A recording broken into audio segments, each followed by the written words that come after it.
하나님 감사합니다. 오늘도 참으로 우리에게 참으로 복된 날을 허락하시고 귀한 새벽부터 오전 오후 이렇게 주 앞에 나와 예배하게 하심을 감사를 드립니다. 우리에게 주어진 이 시간 온전히 주를 예배하는 시간 되어지게 하시고 철저히 주의 말씀을 통하여 세워지며 회복되며 또 온전한 믿음의 고백과 결단이 나타나는 복된 시간 되어질 수 있도록 주여 인도하여 주옵소서. 감사합니다. 예수님 이름으로 기도드립니다. 아멘. 찬송가 356장입니다. 찬송가 356장 함께 찬양 들으십니다.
한인숙 권사님 대표해서 기도하십니다. 은혜와 사랑이 충만하신 하나님 아버지 감사합니다.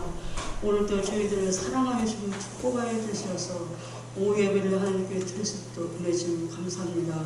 저희들을 부족하여 연영합니다. 하나님 말씀대로 산다 하면서도 하나님 말씀대로 살지 못한 죄를 주님 용서하시고 베풀어 주시기를 합니다.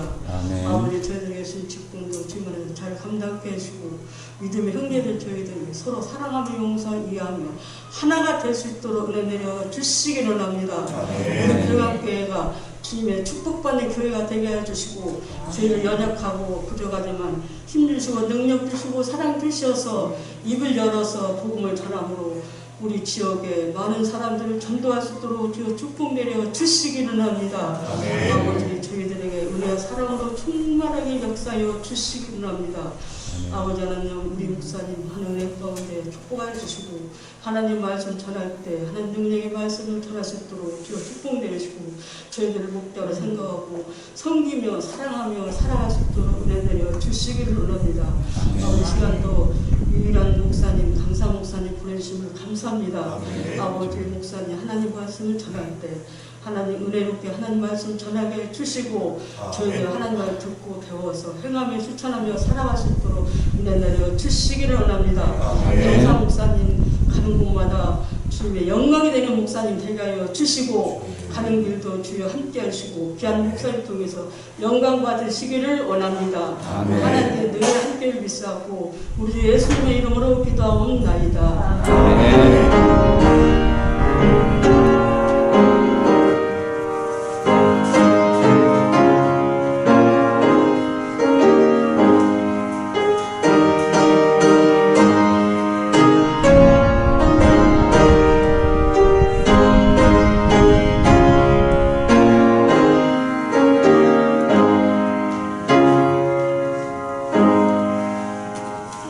네, 교회 소식 전해드립니다. 우리 함께 인사합니다. 사랑합니다. 축복합니다. 함께 인사합니다. 사랑합니다. 축복합니다. 자, 한 번 더 인사합니다. 잘 오셨습니다. 감사합니다. 네, 잘 오셨습니다. 감사합니다. 네, 교회 소식 전해드립니다. 인사 다 하셨죠? 네, 감사합니다. 네, 교회 소식 전해드립니다. 오늘은 5월은 가정의 달입니다. 교회와 가정을 위해 기도해 주시기를 바랍니다. 또 교회가 또 가정이 더욱더 주 안에서 하나 되어지게 하시고 더욱더 온전하게 믿음으로 나아갈 수 있는 그런 교회와 가정이 될 수 있도록 우리 모두 기도에 힘써 주시기를 주님의 이름으로 부탁을 드립니다. 5월에 남은 예배와 사부에 또 함께 기도해 주시기 바랍니다. 그리고 다음 주일 오전 예배 후에 이 정기 재직회로 모입니다. 꼭 기억하시고 정기 재직회를 위해서 꼭 기도해 주시기를 부탁을 드립니다. 또 한 가지 더 권고드리면 이 코로나19와 또 여러 지병으로 또 아파서 또 힘들어서 교회 예배에 참여하지 못하던 이 성도들이 계십니다. 여러 가지 환경 때문에 조건 때문에 힘들어하지 않고 회복되고 힘든 여중에도 또 주를 찾는 온전한 믿음을 허락하여 주옵소서. 그들을 위해 그들의 가정과 자녀들을 위해 철저히 기도해 주시기를 부탁을 드립니다. 자, 오늘 오후 예배는요 우리 귀한 아주 목사님을 모셨습니다. 우리 이따 나오셔서 목사님 직접 소개해 주시겠지만 강주에서 찬빛교회의 목사님으로 계시고요. 또 이단 상담 서를 이제 사역을 하고 계시는 아주 귀한 유일한 목사님 나오셔서 귀한 오후에 말씀을 증거해 주실 것입니다. 꼭 들으시고 우리가 더욱더 분별할 수 있는 그런 믿음을 가질 수 있는 귀한 시간들로만 채워질 수 있기를 부탁을 드립니다. 네, 특별한 광고 없고요. 바로 말씀 보도록 합니다. 오늘 말씀은요 마태복음 24장 4절 5절입니다. 신약성경 마태복음 24장 4절과 5절 두 절 말씀입니다. 신약성경 마태복음 24장 4절 5절 말씀입니다. 신약 41쪽입니다. 41쪽 마태복음 24장 4절과 5절 말씀입니다. 자, 다 성경 있으신 분들은 다 찾으시고요. 좀 어려우신 분들은 화면을 보셔도 되겠습니다. 마태복음 24장 4절 5절 두 절입니다. 자, 다 찾으신 줄 알고 우리 한 목소리로 천천히 합독하십니다. 예수께서 대답하여 이르시되 너희가 사람의 미혹을 받지 않도록 주의하라. 많은 사람이 내 이름으로 와서 이르되 나는 그리스도라 하여 많은 사람을 미혹하리라. 아멘. 자, 이 시간 우리 귀한 유일한 목사님 나오셔서 미혹을 받지 않도록 주의하라. 미혹을 받지 않도록 주의하라 라는 제목으로 귀한 말씀 증거해 주시겠습니다.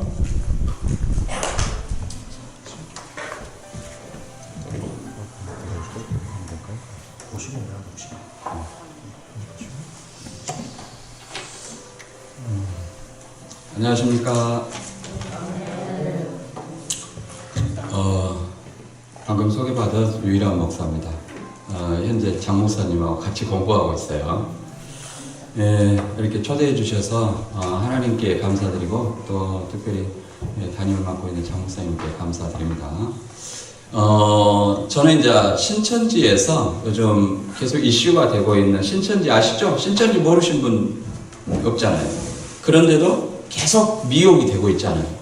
그래서 저도 이제 신천지에서 약 20년 정도 있었어요. 근데 그러면 제가 본래 신천지에 들어갔었느냐? 그런 건 아니에요. 처음부터 신앙 안 하다가 들어간 건 아니고 장로교의 고신 측 고심 측하고 우리 합동 측이 굉장히 어떤 보수적입니다. 개혁 보수라고 얘기를 하죠. 그런데 거기서 이제 토요 성경 공부도 하고 그 다음에 청년회장도 열심히 했어요. 그랬을 때 이제 청년 때 저는 이제 신앙을 시작했거든요. 근데 성경에 대해서 굉장히 관심이 많았어요. 관심이 많아서 이렇게 부흥회는 굉장히 많이 쫓아다녔어요. 근데 그래도 제가 성경을 이렇게 전반적으로 알지 못하겠더라고요. 그래서 아는 목사님한테 물어보고 이제 대부분 이제 예언에 관한 부분, 뭐 창세기에 관한 부분, 뭐 계시록에 관한 부분, 뭐 여러 가지 있잖아요. 어려운 부분. 그런 부분을 물어봤을 때 그때 당시에는 이제 속 시원하게 뭐 시대적 배경도 있겠죠. 대답을 뭐 제가 듣지를 못했어요. 그래서 야, 성경을 제대로 아시는 분이 없나 보다. 물론 제가 이제 이렇게 배워보니까 아는 사람들이 너무 많아요. 교수님들도 많고. 근데 그때는 제가 못 만나는 거예요. 그래서 교회 봉사나 열심히 해야지 하면서 교회 청년회장으로 하고 있을 때 이제 새신자가 대학교 학생이 왔어요. 제가 청년 때니까. 그래서 와서 이제 차량 봉사하고 딱 갔는데 이 성경을 가지고 이 성경이 뭐 여기 큰 성경이 있는데 뭐 성경이 왜 까만 줄 아냐?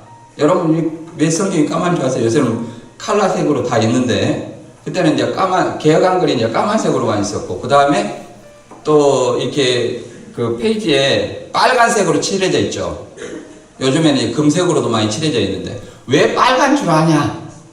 그리고 왜 또 금색으로 바뀐지를 아냐? 이제 이런 걸 물어봐요. 그래서 뭐 학생이 물어보니까 뭐 목사님도 아니고 그러니까 그런가 보다 하고 예 그래서요? 그러니까 까만 것은 우리가 성경을 봐도 모르기 때문에 까맣다 이렇게 얘기를 하는 거예요.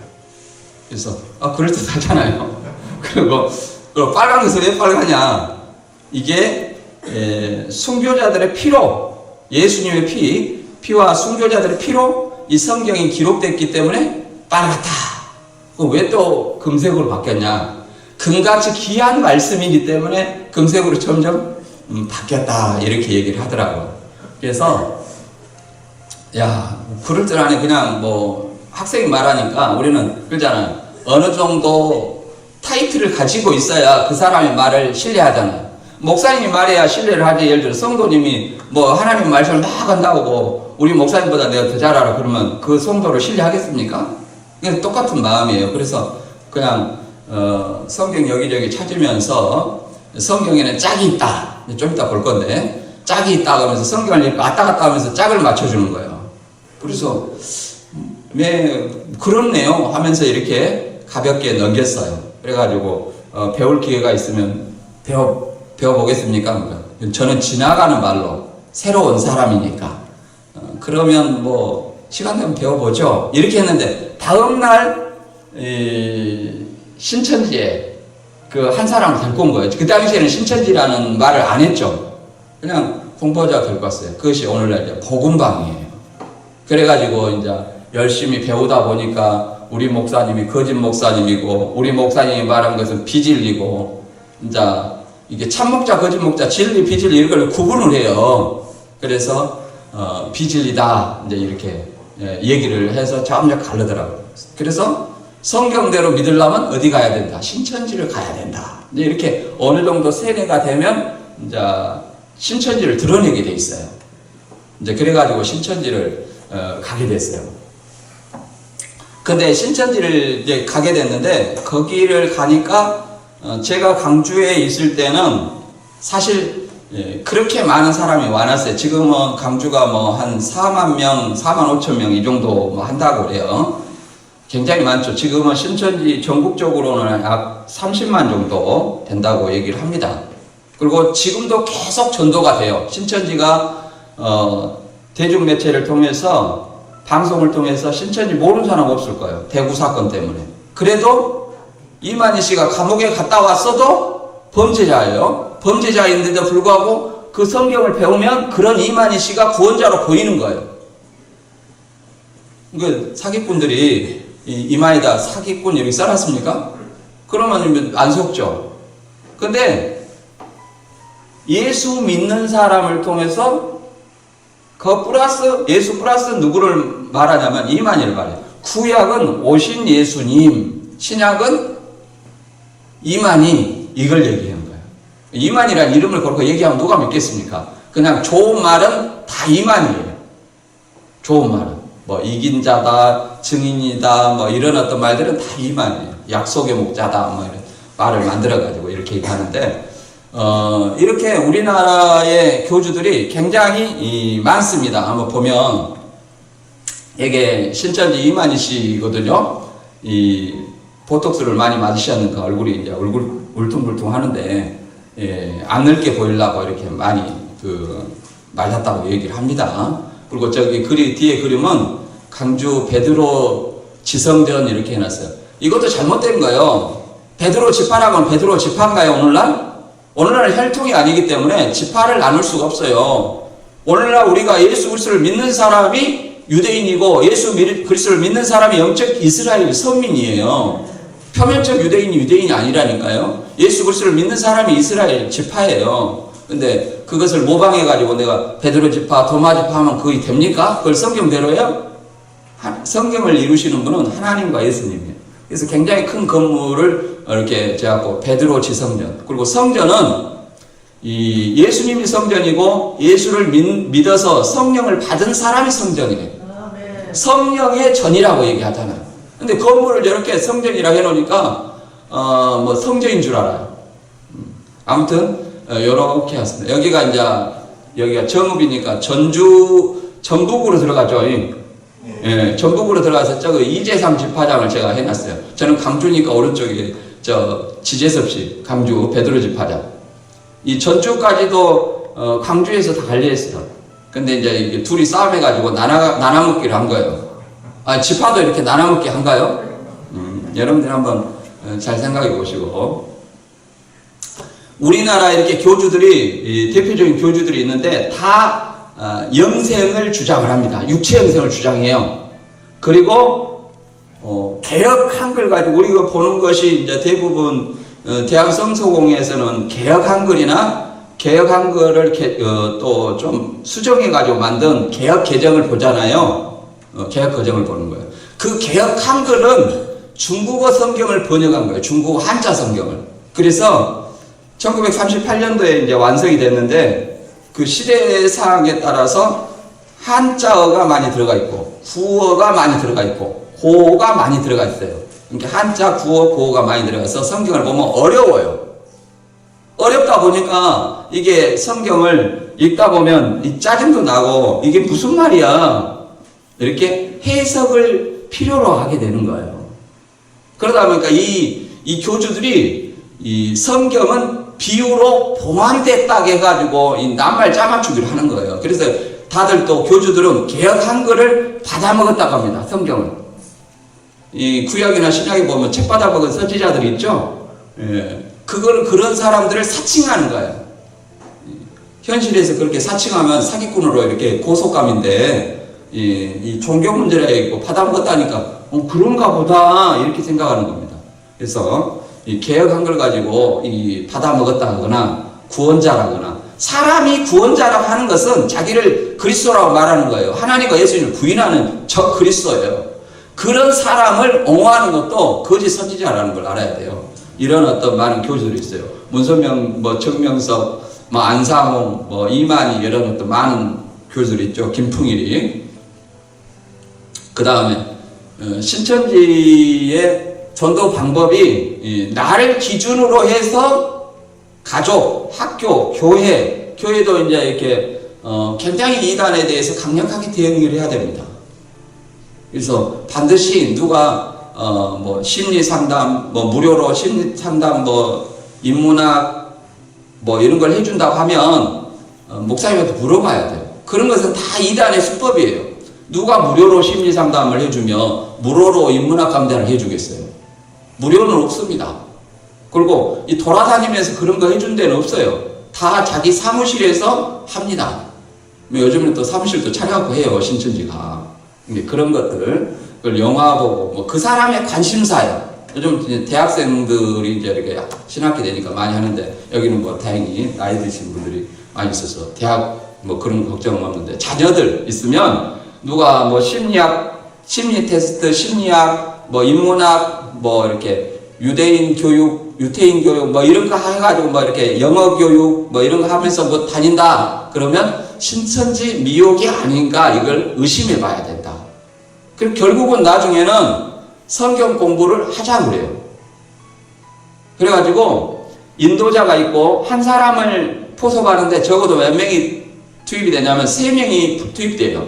이제 제가 배울 때는 2명이었어요. 인도자하고 가르치는 사람. 여기서. 근데 3명이 투입되는데 왜 3명이 투입되냐면 군중심리의 시작이 3명이에요. 아니 나는 아니라고 하는데 3사람이 다 맞다고 얘기하는 거예요. 그럼 나만 바보 되는 거예요. 그래서 군중심리의 시작이 3명이에요. 그래서 인도자, 그 다음에 교사, 그 다음에 바람잡이. 이제 성김이라고 자기들은 얘기하죠. 바람잡이. 그래서 내가 말씀을 우리 교회에서 배운 것하고 좀 틀리지 않아요. 달라요. 성경에서 나오기는 하는데 달라. 그래서 좀 의심을 하면 누구한테 얘기를 해요? 나하고 가장 친한 인도자한테 얘기하겠죠. 그러면 이 바람잡이가 그 다음에 배울 때 그걸 간증을 해요. 나도 이거 처음 배울 때 이런 의심이 있었는데 이걸 좀 더 배우니까 이거 해소되더라. 진짜 성경적이더라. 이렇게 해소시켜주는 역할을 하는 거예요. 그리고 신천지는 비밀이 없습니다. 모든 것을 다 보고해요. 자기 생각대로 움직이지 않아요. 그래서 로봇이에요. 스파이 로봇이에요. 가족의 누군가 나한테 신천지인이 접근했다. 그러면 주변에 누군가가 내 가족이나 주변에 누군가가 신천지가 있어요. 그걸 잘 살펴보셔야 됩니다. 그래서 첫 번째 이제 성경은 비유로 포함되어 있다는데 본래 이런 어떤 성경책이 아니에요. 저 까만 개혁한글인데 개혁할 저런 성경책이 아니고 본래 두루마리 파피루스나 양피지게 두루마리 성경이에요. 그리고 이 성경의 장과 절을 이렇게 본래 달아놓은 것이 아니에요. 나중에 달아놓은 거예요. 나중에. 그래서 여러분 성경은 서술 형식의 편지 글이거든요. 그럼 여러분 편지 쓸 때 1장 2절 어머님 정상서 이렇게요. 1장 2절 뭐 요즘 어떻게 보내세요? 이렇게 편지 쓴 사람 있어요? 없죠. 나중에 이걸 달아놨다는 거예요. 나중에 이렇게 구약은 500년부터 950년까지 마소라파가 이렇게 했고 신약은 한 1220년경에 스데반 랭톤에 의해서 장과절이 잘기 시작했어요.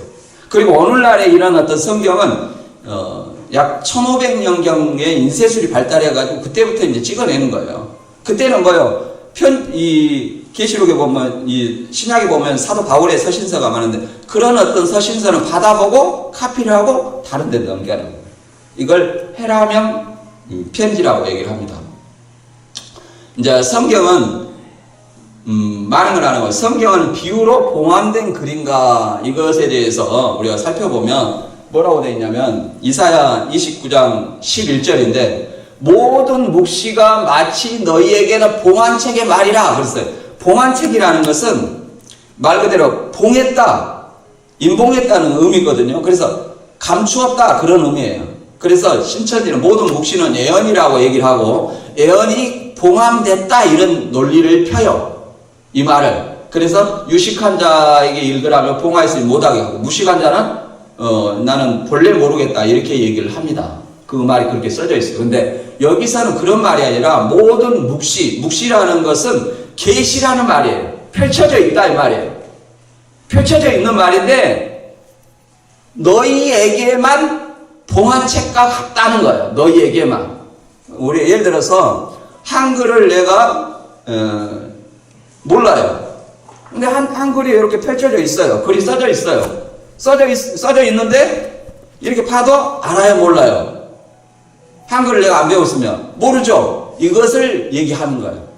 펼쳐져 있지만 한글이 펼쳐져 있어요. 그렇지만 내가 한글을 모르니까 봉한책의 말 같다. 근데 성경은 하나님이 펼쳐졌지만 그 범죄한 사람들에게만 봉한책처럼 보인다는 얘기예요. 이런 얘기인데, 신천지는 모든 묵시는 애언, 묵시는 애언이고 애언이 봉함되었다, 이런 논리로 왜곡을 하는 겁니다.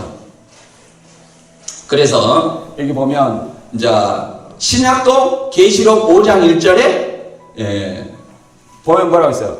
보좌에 앉으시니 오른손에 책이 있는데 안팎으로 썼고 7인으로 봉하였더라. 그러니까 7인으로 봉하였더라. 그러니까 신약도 봉해졌다, 구약도 봉해졌고 신약도 봉해졌다, 이렇게 얘기를 하는 겁니다. 그러니까 봐도 모른다는 거예요. 또 이제 우리 요즘에는 계시록 강해를 우리 장로교가 많이 하지만, 이 계시록을 장로교가 잘 안 하다 보니까 이단들이 이걸 가지고 자기를 드러내는데 사용해요. 그래서 봉안책이라고 얘기를 하는데, 과연 이것을 어떻게 얘기를 하느냐? 다니엘서 12장 4절 보면 이렇게 말하고 있습니다. 다니엘아, 이 글을 간수하고 봉함하라. 이 글을 마지막 때까지 간수하고 봉함하라 그런 겁니다. 마지막 때까지. 그러니까 여기서는 다니엘의 글을 마지막 때까지 봉함하라고 얘기를 하는데, 이것을 어떻게 얘기를 하냐면 마지막 때까지 이사야 29장 11절의 말처럼 묵시가 봉함되었다. 마지막 때까지. 그러니까 모든 전 성경으로 다 확대 해석을 하는 거예요. 그렇잖아요. 여기 보면 다니엘아, 마지막 때까지 이 간수하고 이 글을 봉함하라 했어요. 그러면 다니엘한테 봉함하라는 거는 구약 성경입니까? 아니면 다니엘서입니까? 다니엘서예요. 다니엘서인데 이 모든 묵시가 이 마지막 때까지 계시록까지 봉함됐다, 이런 논리로 펴는 거예요. 그래서 또 어떻게 얘기를 하냐면 요한복음 16장 25절에 이것을 비사로 너희에게 일렀거니와 때가 이르면 아버지에 대한 것을 밝히 이르리라, 이런 말이 있어요. 비사로 이르지 않고 다시 밝히 이르리라. 그래서 그러면 때가 이른다. 그러면 그때는 언제냐? 밝히 이른 때는 언제냐? 마지막 때다. 그래서 마지막 때 밝히 일러주면 마지막 때다. 이런 어떤 논리로 연결해서 해석하는 거예요. 그러나 성경은 이 다니엘의 말한 것과 이 요한복음에 말한 것을 연결해서는 안 돼요. 물론 문맥에서 맞으면 그것을 연결할 수 있지만 전혀 다른 말이에요. 여기서 이것을 비사로 얘기했다는 것은, 비사는 건 비유거든요. 그 앞에 지시대명사가 이것은 그 앞의 내용이에요. 문맥을 통해서 그 앞의 내용을 봐야 돼요. 그 앞의 내용을 비유로 말했다는 거예요. 그리고 이것을 때가 되면 밝히 이른다 그랬는데, 이 때가 마지막 때라는 때라고 그 다니엘서와 연결해가지고 마지막 때라고 얘기하는데 과연 그럴까요? 그리고 애언을 밝히 이른다, 애언을 비유로 봉함해놨으니까 밝히 이른다 그러는데, 여기서는 뭐라고 그랬냐면 이것을 비사로 일렀거니와 때가 이르면 비사로 이르지 않고 아버지에 대한 것을 밝히 이르리라. 뭐에 대한 걸 밝힐러요? 아버지에 대한 것. 아버지에 대한 것. 왜 그러냐면 제자들에게 이제 예수님이 요한복음 13장에 세족식, 성만찬과 세족식을 하고 이제 떠나신다고, 십자가 지시고 떠나신다는 것을 사실 얘기해요. 내가 떠나면 14, 15, 16장에 이제 보혜사를 보내주겠다. 보혜사로서 성령을 보내주겠다. 이렇게 얘기를 하는 거예요. 그러니까 내가 예수님이 아버지한테 간다고 하니까 아버지한테 가서 성령을 보내주겠다. 이렇게 얘기하니까 이 제자들은 그것을 이해를 못해요. 왜 그러냐면 아버지가 또 누구 있어요? 요셉 있잖아요. 그래서 하나님한테 간다는 사실을 이해를 못하는 거예요. 그래서 이 요한복음 16장 이걸 계속 보면 28절에 보면 내가 아버지께로 나왔기 때문에 다시 아버지께로 간다, 이렇게 얘기를 하는, 밝히 얘기를 하는 거예요. 그래서 제자들이 뭐라고 그러냐면 지금에야 밝히 이르시고 아무 비사도 아니하시니, 이렇게 말합니다. 그러니까 마지막 때에 밝히 이르는 것이 아니라 그것이 애언도 아니고 뭐예요? 아버지에 대한 것을 밝히 이르는 거예요. 아버지에 대한 것. 그리고 언제 밝히 일렀어요? 마지막 때가 아니라 그 당시 제자들한테 밝히 지금에야 밝히 이르시고 아무 비사도 아니하시니 무엇에 대해서 밝히 일렀어요? 아버지에 대해서. 그래서 이제 제자들이 이제야 주께서 하나님께서 나오심을 우리가 믿습니다 이렇게 얘기를 하는 거예요. 하나님께로서 나왔다는 것을 우리가 믿습니다. 하나님께로 나왔으니까 다시 누구한테 가야 돼요? 하나님한테 간다는 것을 믿었다고 얘기를 하는 겁니다. 그렇게 아버지에 대한 것을 밝히 얘기를 했죠. 그래서 이 계시록이 그러면 봉함되었느냐?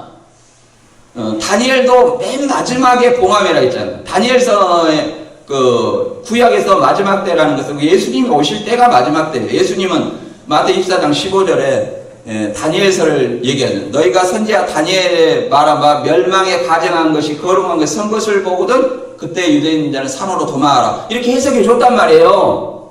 예수님이 해석해 줬어요. 그러면 그때가 다니엘 말하는 마지막 때 아니에요?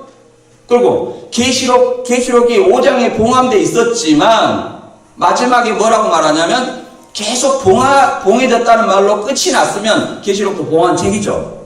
그러나 우리가 이름에서도 나와 있듯이 요한 계시록. 그러면 요한이 계시란 것은 감추어진 것을 드러내 보인다는 거예요. 펼쳐서 보인다는 거예요. 계시. 드러내서 보인 말씀을 기록했다는 거예요. 계시한 말씀을 기록했다는 얘기예요. 이게 봉한 책이 아니에요. 그래서 이 책, 계시록 21장 10절에 이 책의 예언의 말씀을 임봉하지 말라. 때가 가까움이라. 이게 임봉하지 말라는 것은 봉해졌다는 거예요? 펼쳐졌다는 거예요? 펼쳐졌다는 거예요. 우리가 뭐 육장이나 뭐 해달별이 떨어지고 뭐 침을 받고 뭐 이런 어떤 무서운 얘기가 나오니까 두려워서 그 계시록을 해석을 많이 안 하고 그러는데 계시록은 도미티안 황제숭배 사상 그 시대 속에서 박해 가운데 새하늘 새 땅에 대한 또 소망을 주기 위한 책입니다. 그래서 그것이 두려운 책이 아니에요. 예수 믿는 사람들에게는 그것이 고난의 책이 아니고 두려움의 책이 아니고 소망의 책이다. 그리고 계시록은 봉한 책이 아니에요. 그래서 다음 이제 그 비유풀이에 대해서 알아보겠습니다. 비유풀이라는 것은 이제 왜 신천지 말씀을 배우면 넘어가냐 이 말이에요. 이만희 씨가 뭐 감옥도 갔다 오고 뭐 그런 사람인데 다 늙어가지고 지금 올해 91세잖아요. 이제 저승사자가 놔둘고 이제 그 추수할 때 됐습니다. 이렇게 100세 살까요? 100세 넘은 사람 우리나라에 아직까지는 없죠. 이제 지금 91세니까 이제 뭐 갈 날이 얼마 안 남았겠죠. 90세 사는 것도 장수한 건데 아무튼 옛날에 비하면 우리가 많이 수명이 늘어져서 그렇습니다만은 과연 이 낱말 짜맞추기 제가 배워보니까 비유풀이라는 것이 낱말 짜맞추기예요. 짜맞추기의 근거가 뭐냐면은 이사야 34장 16절이에요. 이사야 34장 16절에 뭔 말이냐면 너희는 여호와의 책을 자세히 읽어보라 그래요. 이것들이 하나도 빠진 것이 없고 하나도 그 짝이 없는 것이 없으니 이는 여호와의 입이 이를 명하셨고 그의 신이 이것들을 모았음이라. 그러니까 이걸 어떻게 해석하냐면 여호와의 책은 뭐예요? 성경이다. 성경 맞죠? 신구약 성경이다. 그러니까 이것들이 하나도 빠진 것이 없다. 성경에는 다 문제와 답이 있다. 왜? 하나님이 신이 모았다는 것은 66권을 이렇게 모았다. 그렇게 들려요? 안 들려요? 그렇게 들리죠. 그러니까 이게 성경을 이렇게 여호와적인들도 성경에 짝 있어요 이렇게 하면서 개혁한글 가지고 이렇게 하는 거예요. 근데 여기서 과연 이것이 여호와의 책이 신약이 아직 나오지도 않았는데 신약까지 말하는 걸까요? 시대 배경을 알아야 되죠. 근데 여기 보면 이 쉬운 성경을 이렇게 보면 이 뭐라고 말하냐면 주님의 책을 자세히 읽어보라. 이 짐승들 가운데 어느 것 하나 빠지는 것이 없겠고 하나도 그 짝이 없는 짐승은 없을 것이다. 주님께서 친히 입을 열어 그렇게 되리라고 명하셨고 주님의 영이 친히 그 짐승들을 모으실 것이기 때문이다. 자, 주님의 책을 자세히 읽어보면 이것들이 하나도 빠진 것이 없고 그런데 이것들이라는 건 지시대명사예요. 그러니까 개혁 한글도 앞에 문맥을 통해서 이것들이라는 그 지시대명사가 뭘 가르치는지 알아보면 그 짝이 무슨 짝인지 알 수 있어요. 근데 이렇게 다른 성경은 이 짐승들이라고 현대의 성경이거든요. 이 짐승들이라고 바로 지시대명사의 의미가 짐승이라는 사실을 바로 직시하고 있습니다. 그러니까 이단들은 개혁 한글만을 가지고 고집을 해요. 그래야만 낱말 짜맞추기를 할 수 있어요. 이게 비유풀이라는 것이 곧 낱말 짜맞추기인데 이게 성경적인 것이 아니다. 곧 왜곡이라는 거예요. 그래서 이걸 가지고 짐승의 짝인데 뭔 짝으로? 성경의 짝으로. 이걸 낱말 짝을 맞춰요. 그러면 그 해석이 과연 성경적일까요? 예수님과 사도들이 그렇게 낱말 짜맞추기 했나요? 여러분 낱말 짜맞추기 한 성경 해석 보신 적 있어요? 없을 거예요. 그리고 이것은 앞에 문맥을 읽어보면 에돔의 심판을 얘기하는 거예요. 짐승의 짝을 모아서 이렇게 짐승을 짝을 찾아서 이렇게 모은다는 것은 뭘 의미하냐면 예를 들어서 사람이 살아야 돼요. 이 동네에 사람이 살죠. 이렇게 모내기도 하고 그러시더만. 근데 사람이 사는 말에 짐승들, 들짐승, 사자나 호랑이가 이렇게 길에 어슬렁어슬렁 오고 이렇게 짝을 짓는다는 것은 새끼를 낳아서 짐승의 나라가 돼버린다는 거예요. 그러면 사람이 살 수 있겠어요, 없겠어요? 사람이 살 수 없는 나라로 만들어버리겠다. 이것은 하나님이 에돔을 심판하는 또 다른 표현이에요. 근데 이것을 갖다가 이 짐승의 짝을 맞추어서 모은다는 거예요. 어디로? 에돔으로 모은다는 얘기죠. 그 앞뒤 문맥을 읽어보면. 근데 이것을 성경의 짝으로 해석하니까 본래 비유풀이란 낱말 짜맞추기 해서 교주들이 자기를 구원자로 드러내거든요. 그러니까 이것이 완전히 웜털이라는 것을 알아야 돼요. 그리고 이 개혁 한글만을 가지고 이 낱말 짜맞추기를 해야 되니까 다른 성경은 마귀 성경이다 그래요. 마귀 성경이 아닙니다. 그래서 이제 짝맞추기를 한번 보는 거예요. 짝맞추기. 저는 이게 눈이 안 좋아서 좀 멀리 잘 안 보이는데 죄송합니다. 양해하시고. 이 에레미야 31장 27절에 이제 이게 신천지에서 자주 쓰는 구절이에요. 이 누가복음 8장 11절에 보면 이 비유는 이러하니라 씨는 하나님의 말씀이니라. 씨가 하나님의 말씀이라는 거예요. 여기서 이 비유는 이러하니라. 이 비유라는 여기서 지시대명사가 이가 가리키는 것은 그 앞에 씨 뿌리는 비유를 말씀해 주시고 거기에서 말하는 씨는 하나님의 말씀이라는 거예요. 그런데 우리는 성경의 다양성과 통일성을 믿는 거예요. 다양성과 통일성이에요. 근데 이단들은 통일성이에요. 여기 씨가 나왔다. 그러면 성경에 나오는 씨는 모두 다 말씀이에요. 이렇게 해석하는 거예요. 그러니까 씨가 아브라함의 씨다 그러면 이게 아브라함의 말씀이라고 얘기하겠습니까? 아브라함의 후손이라는 뜻이 있겠어요? 아브라함의 후손이라는 뜻이 있겠죠? 근데 신천지는 그걸 어떻게 보냐면 신천지 같은 교주들이 있는 개혁한과 같은 비유풀이 한다는 교주들은 이걸 통일성만 인정을 해요. 그래서 그 통일성이라는 것은 낱말 짜맞추기예요. 창세부터 계시록까지. 그래서 사람의 씨와 내가 이스라엘 집과 유다 집에 사람의 씨와 짐승의 씨를 뿌릴 날이 이르리니 그러면 사람의 씨와 짐승의 씨를 이스라엘 집과 유다 집에 뿌린다는 것은 뭐냐? 씨가 말씀이에요. 이게 비유풀입니다. 공식이에요. 비유풀이라는 것은 여러분들 이 시간 간단히 배울 수 있어요. 뭐냐면은 말씀과 목자, 듣거나 먹을 수 있는 것은 말씀으로 이해하면 돼요. 그러나 듣거나 먹지 못하고 형상은 목자로 이해하면 돼요. 그래가지고 하나님의 소속은 진리와 참목자, 사단의 소속은 비진리와 거짓 목자, 이렇게 이해를 하시면 돼요. 그러니까 사람의 씨, 그러면 씨는 말씀이니까 뭐겠어요? 상대적으로 사람과 짐승 중에 사람이 좋은 거죠. 좋은 거니까 하나님의 소속. 그러면 진리. 그러면 사람은 참 목자의 진리, 이렇게 해석하는 거예요. 그 다음에 짐승의 씨, 그러면 짐승의 씨는 상대적으로 안 좋은 거죠. 사람과 비해서. 그러니까 비진리. 씨가 말씀이니까 비진리. 그 다음에 짐승은 사람이 하나님은 참 목자였으니까 짐승은 거짓 목자. 거짓 목자의 비질. 요렇게 해석하는 거예요. 그러면 그런 해석이 과연 맞을까요? 우리가 그 말씀을 들어보면 뭐 원어를 가지고 해석하거나 이렇게 낱말 짜맞추기를 한다면 그 말이 맞다고 한다면 우리가 성경 말씀을 인용할 수 있습니다. 맞다면 그것을 적용을 시켜서 그것의 문맥의 흐름에 방해하지 않고 문맥을 풍성하게 이해가 잘 될 수 있도록 하는 것이 제대로 된 설명입니다. 제대로 된 해석이에요. 그러나 봐보세요. 사람의 씨가 진리고 짐승의 씨가 비진리라면 그것을 이스라엘과 유다지에 뿌린다는 거예요. 누가 뿌리냐? 내가, 여호와께서 가라사 내가, 하나님이 뿌린다는 거죠. 그러면 하나님이 사단의 비진리를 뿌리는 겁니까?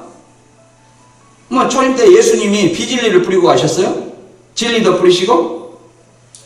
이해가 돼야 안 돼. 이건 모순이다. 그러면 이것은 그 낱말 짜맞추기 해석이 잘못된 것이라는 걸 알아야 돼요. 잘못된 것이다. 그래서 이게 잘못된 것이다. 그럼 뭔 의미냐? 에레미야는 포로기전 선지자예요. 그래서 여기 보면 쉬운 성경 보면 더 자세히 나왔습니다. 여기서 짐승이라고 해도 다 같은 짐승이 아니에요. 이것은 날이 이르리라 내가 그러면 이게 이스라엘의 그 바벨론 70년 포로 있어요. 포로가 되고 그 다음에 포로로 귀환하면 다시 이스라엘을 재건하는 거예요. 이스라엘을 사람의 씨와 짐승의 씨를 다시 뿌린다는 것은 사람의 후손과 짐승의 그 새끼를 이렇게 번성하게 해주겠다 그런 의미가 있어요. 그래서 여기 보면 여호와의 말씀이다. 보아라 날이 이를 것이다. 내가 이스라엘과 유다의 사람과 가축의 수를 헤아릴 수 없을 만큼 많게 할 것이다. 여기서 사람과 짐승은 유대인들은 가축이죠. 가축은 부의 상징이에요. 전쟁으로 인해서 바벨론 포로될 때 전쟁이잖아요. 전쟁은 사람도 없어지고 뭣도 없어져요. 가축도 없어지죠. 없어져요. 그러니까 다시 70년 포로 후에 귀환하면 다시 사람과 가축을 많게 해주겠다 그 말이에요. 많게 해주겠다. 다시 풍족하게 복을 주겠다 하는 거예요. 이게 복이에요. 진리 비진리 뿌리는 것이 아니라. 그래서 예레미야 31장 23절에 개역 한글에 문맥을 그러니까 잘 읽어보면 내가 사로잡힌 자를 돌아오게 할 때는 그 나라에 복을 준다는 것이 뭐예요? 사람의 씨와 짐승의 씨를 뿌린다는 거예요.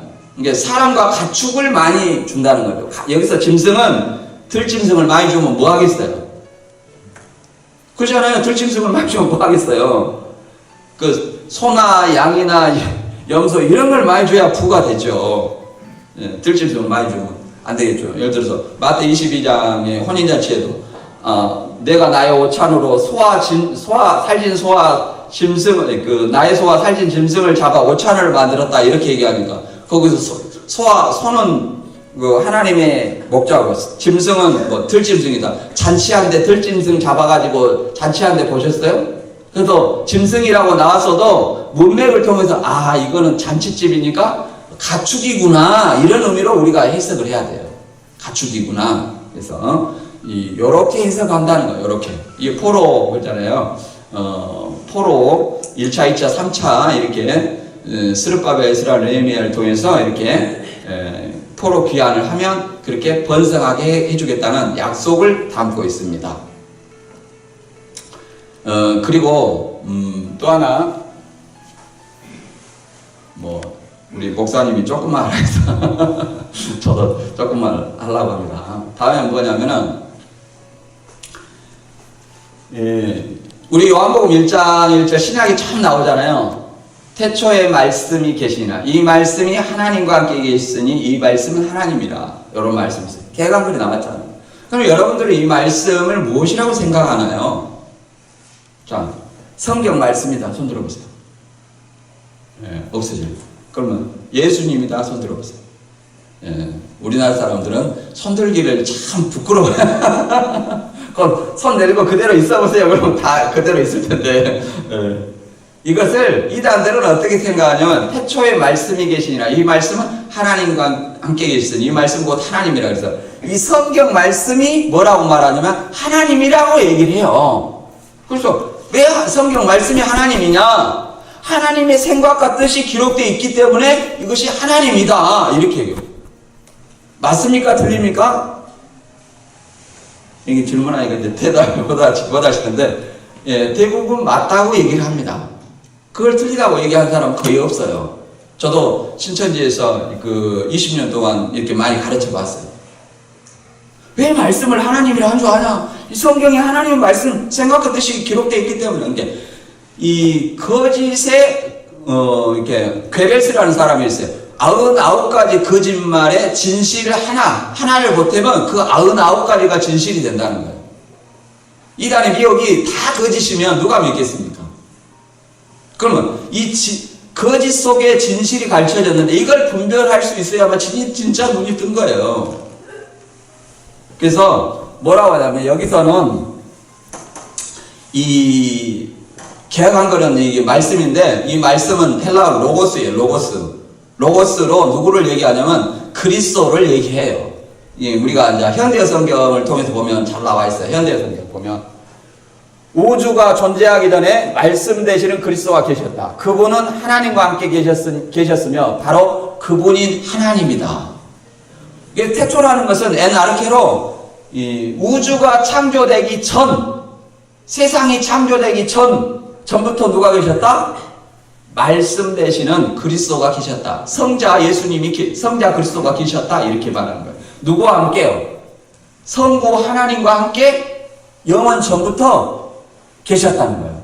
그리고 그 말씀 되시는 그리스도가 누구라는 거야? 하나님이라고 얘기하는 거예요. 그러니까 요한복음 1장 1절에도 삼위일체 하나님이 속성이 나타나잖아요. 속성이. 그래서 우리가 이 말씀이라는 것은 어떤 의미가 있냐? 세 가지 의미가 있어요. 물론 요한복음 1장 1절에 로고스는 그리스도예요. 그 다음에 예수님의 입에서 하는 말씀 있죠? 이것은 레마로 이것도 말씀이에요. 예수님 입에서 하나씩 말씀. 레마로 달라요 의미가. 그 다음에 세 번째는 우리가 알고 있는 이 텍스트. 이 성경도 하나님의 말씀이죠. 예. 근데 요한복음 1장 1절에서는 그 중에 첫 번째 로고스로 그리스도를 의미한다. 그래서 말씀이 육신이 되었다 그 말은 그리스도 하나님이 육신으로 오셨다. 이 성육신 사건을 얘기하는 거예요. 기독교는 이거 굉장히 성육신이 중요합니다. 그래서 우리는 예수님은 완전한 신이요 완전한 하나님이다. 신인 양성, 이 신성을 이 예수님의 신인 양성이 삼일체 속성 중에서도 굉장히 중요한 어떤 문제입니다. 근데 이단들은 영은 육을 들어서 역사한다. 이런 어떤 논리 때문에 이걸 부인합니다. 그러니까 완전히 적그리스도죠. 그래서 교주들은 다 적그리스도예요. 예수님의 신성을 부인하는 자들은 다 적그리스도예요. 예수님의 신성을 부인한 자들은 적그리스도고 그 자신들이 스스로 구원자라고 하는 이 사람들이 다 적그리스도다. 이 신천지 강사도 자기들의 가르침이 얼마나 허접한가 드러내고 있는 영상에 한번 보겠습니다. 성경은 두세 개 틀려도 진리다 이렇게 얘기하는 교회 안에서. 근데 여러분 가르칠 때 이렇게 맞다고 가르쳐야지 두세 개 틀려도 됩니다 하면서 이렇게 가르친 사람 보셨어요? 근데 거기서 낱말 짜맞추기 해가지고 세뇌가 된 사람을 교회에다가 이제 데려다 놓으면 신천지 교회 안에 들어가면 모순이 자꾸 드러나는 거예요. 그랬을 때 성경은 두세 개 틀려도 진리다 얘기하는 거예요. 자기 합리화죠? 틀렸을 거예요. 한번 볼까요? 나오는 거? 뭐 소리가 안 나네? 본래 안 나는 거예요? 네. 통과할게요. 이 성경은 두세 개 틀리도 진리라고 얘기하는 거예요. 그 다음에 또 뭐라고 하냐면 또, 옥에 티가 있어도 옥이다. 이런 말이에요, 이 강사가. 야, 옥에 티가 있어도 옥이다. 맞아요, 틀려요? 예? 맞죠? 옥에 티가 있다고 옥이 아닌가요?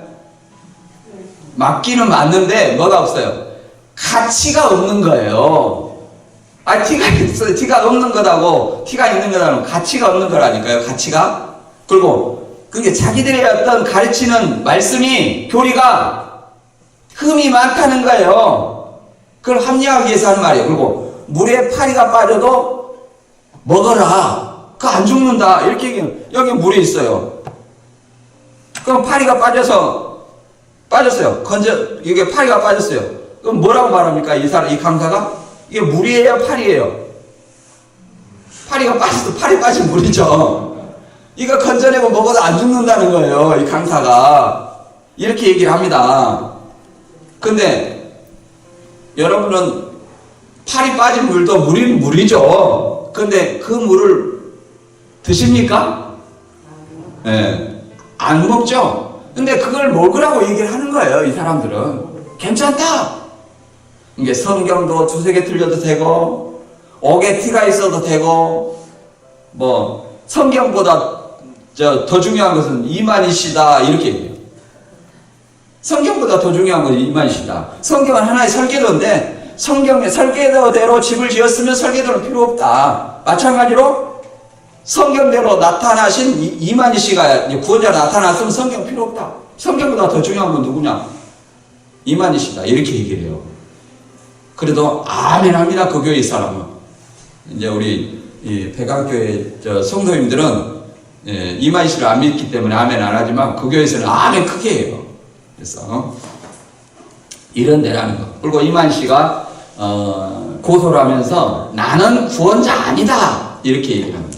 자기는 이만희 씨는 구원자 아니라 그러는데 이렇게 신천지 신앙 고백이 있어요. 우리의 신앙 고백은 사도신경 있죠. 사도들의 어떤 교리의 요약, 뭐 빌라도 고난 받았냐 안 받았냐 이런 얘기로 빌라도 고난 안 받았다고 딱 그 빌라도한테 고난 안 받았다 이렇게 성경 가지고 얘기하면 그래? 내가 장로교회 다녔는데 완전히 잘못됐네? 하고 바로 넘어가 버려요. 그리고 이제 목사님한테 나를 배우시고요. 이제 신천지의 어떤 신앙 고백이 뭐냐면은 이게 좀 읽어보면 이렇게 됩니다. 오늘날 이긴 자 곧 주 곧 그리스도요 하나님의 아들이심을 마음으로 믿어 의에 이르고 입으로 시인하여 구원을 얻게 되니 이것이 신천지 예수교 시대의 모든 성도들의 신앙 고백이 되어야 하겠습니다. 이긴 자라는 것은 이만희 씨를 좋은 말이잖아요. 이만희 씨예요. 교주들은 다 좋은 말은 자기한테 해당되는 거예요. 그래서 이긴 자를 마음으로 믿어 의에 이르고 입으로 시인하여 구원 얻는다. 그러니까 이만희를 시인해야만 구원 얻는다. 이렇게 신앙 고백을 하는 거예요. 완전히 뭐예요? 적 그리스도다. 사람이 자신을 구원자라고 하는 사람은 다 적 그리스도고 미혹자예요. 그걸 믿으라고 이렇게 하는 사람 다 가짜다. 여기 또 이제 신천지가 이렇게 모나미 패션 있죠? 주변에 다니면 모나미 패션 하고 일요일 날이나 수요일 날 모나미 패션 하고 다니면 잘 봐야 돼요. 이제 교회 다니는 성도님들도 이렇게 입으신 분들이 있어요. 깨끗하게 좋게 보이잖아요. 근데 이제 그렇게 입고 다니시다가 이걸 한번 보더니 나를 신천지로 보면 어떻게 하면서 이제 그다음부터는 옷을 안 입고 다니시는 분들이 있어요. 근데 아무튼 못이 뭔 잘못 있겠습니까만은 이렇게 일요일 날이나 수요일 날 이렇게 입고 다니시면 이게 신천지인가를 잘 보세요. 그리고 집에 그 옷을 따로 몇 벌 보관해 놨다. 여성들은 블라우스와 치마, 그 다음에 남자들은 와이셔츠와 바지 이렇게 보관해 놨으면 뒤져봐가지고 자녀들 있으면 뒤져봐고 신천지 아닌가 이렇게 목사님한테 의논해야 돼요. 이렇게 공부를 합니다. 이렇게 시험 봐요. 계시록을 달달달 외워가지고 이게 시험 봅니다. 우리 이렇게 주보에 보니까 우리 장 목사님도 이렇게 문제 해갖고 이렇게 10문제 해서 이렇게 공부하시면 좋을 것 같더라고요. 제가 보니까. 그래서 저도 이렇게 주보를 좀 카피를 해야 되지 않을까 그렇게 생각했는데 신천지는 이렇게 계시록을 달달달달 외워요. 그리고 자기가 애운 것만 가지고 하기 때문에 성경을 안 가지고 성경을 잘한다 이렇게 생각하는데 자기가 애우지 아니한 다른 거 물어보면 몰라요. 거기에 절대 신천지인들한테 기준을 걸 필요 없어요. 전혀 엉뚱한 말 물어보면 뭐 어떻게 알겠어요. 자기들이 모르겠죠. 그래서 마지막으로 이제 정리하고 마치도록 하겠습니다. 여기 보면 뭐가 있냐면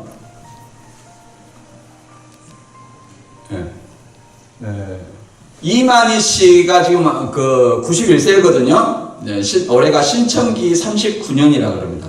신천기, 서기, 불기 이걸 또 흉내내 가지고 신천기라고 해요. 신천기. 신천지도 아닙니다. 사실은 39년째 됐어요. 그래서 모태 신천지도 있어요. 모태. 그러니까 초등학생부터 지금 신천지를 전도하고 중학생 전도해요. 뭐 집중적으로 한 것은 고등학생과 대학생인데 조심해야 돼, 자녀들도. 그래서 이만희가 이제 죽으면 사후 이제 어떻게 할 것이냐. 우리가 잘못 알면 그러잖아요. 이만희 감옥 들어갔다 나오니까 제가 아는 교수님이 신천지 끝났지? 이렇게 얘기해요. 교주가 감옥 갔다 온다고 해서 끝납니까? 정명석이 감옥 들어왔어요. 정명석이 끝났어요? 안 끝났어요. 자, 교주가 죽은다고 해서 그 교가 무너진가요? 자, 문선명이 죽었어요. 구인에 죽었어요. 조희성 씨 죽었어요. 다 여전히 활발하게 활동하고 있습니다. 활발하게 활동하고 있어요. 신천지는 이제 죽어도 이미 그 후계자 논리를 세워놨어요. 성경으로. 어떻게 세우냐. 이만희 씨를 모세와 같은 선지자로 만들고, 그 다음에 후계자는 뭐예요? 여호수아 같은 선지자다. 이렇게 만드는 거예요. 자, 모세를 따라서는 가나안 들어갈 수 있냐 없냐. 신앙이라면 다 알죠? 네, 모세가 가나안 못 들어갔잖아요.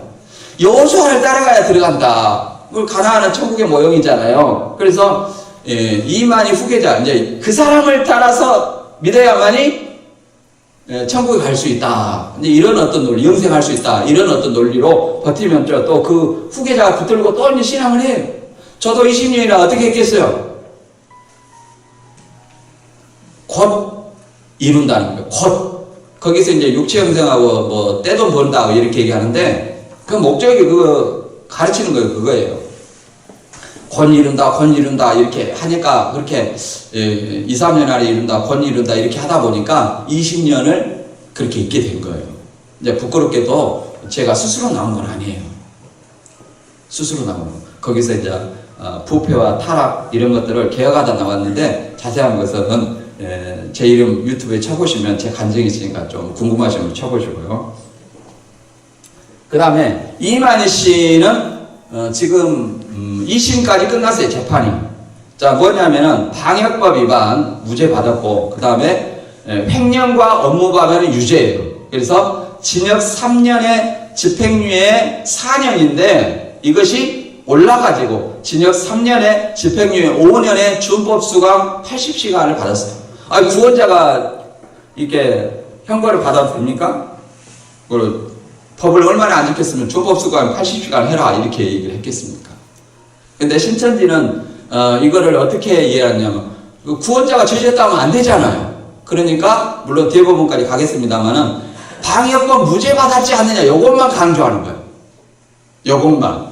그 사람들의 속성이에요. 합리화, 자기 합리화. 그러니까 자기들의 어떤 교리가 드러나니까 성경은 두세 개 틀려도 된다.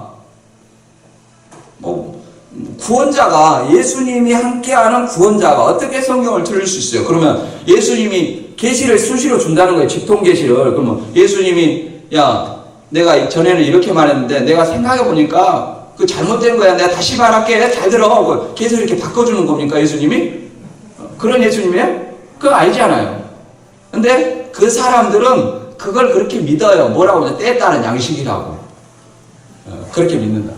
그 다음에 전도 활동을 하는데 여러분들이 아까 제가 서두에 말씀드렸지만 전도 활동이 뭐냐면 인문학, 그 다음에 심리 테스트, 그 다음에 상대방의 영어 공부 뭐 이렇게 주기적으로 한다는 거죠. 요즘에는 줌으로 일주일에 2번 내지 3번 합니다. 줌으로. 그리고 반드시 모여요. 지금 거리두기 해제됐잖아요. 그래서 모여서 이렇게 합니다. 그리고 요즘에는 태블릿 PC나 노트북을 통해서 바로 영상을 보여줘 버려요.